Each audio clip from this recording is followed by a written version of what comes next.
Welcome back to Art Club. We've been doing lots of cutting, right? Like the shapes that we've been cutting out. So now we're going to take those geometric shapes. We're going to use them as sort of mosaic tiles to create snowflakes.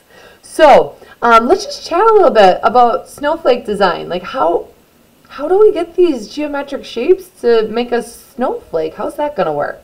Well, let's look back at what these are going to kind of look like when they're finished. Now, you get to design your very own snowflake or snowflakes. You can make more than one because we've cut a lot of little pieces. But let's just start talking about one for beginners. And then if you decide to make more, you totally can.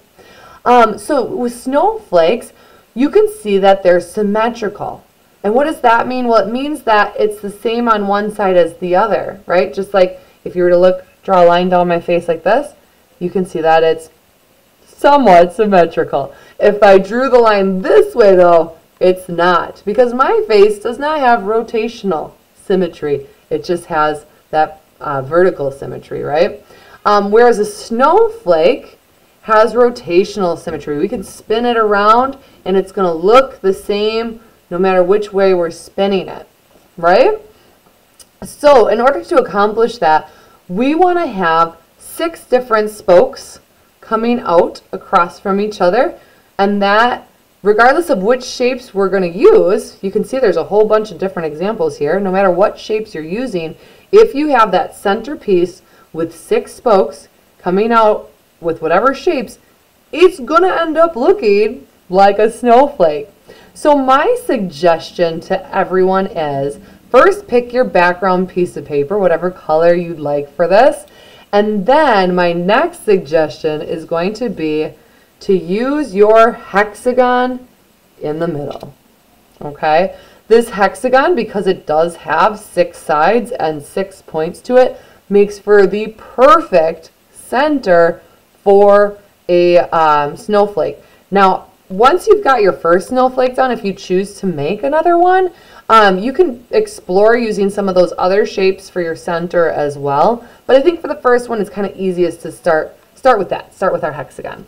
Okay, so from here, I'm going to just start building out. And you can build yours the same as how I'm building mine here, or experiment and have fun and make it uniquely your own.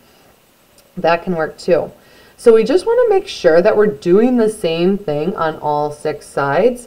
Is going to be the easiest way to start this out. Okay, so maybe I go like that, and then I'm going to come across the other way. I'm not gluing anything down yet because I just want to play with it first and make sure I like how it looks before I commit to anything.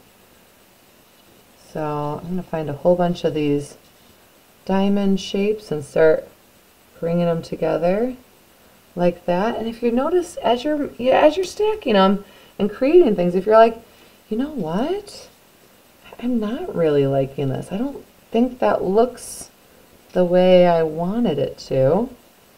Not that I'm saying that about this, I kind of actually like how this looks. Well, let's just pretend you're like, I don't like that, I'm not feeling it. Well, start again, right? So this is why I think it's a good idea not to glue down right away. You can glue that centerpiece down, but maybe don't glue the other stuff down quite yet until you have a better idea of how you want it to look.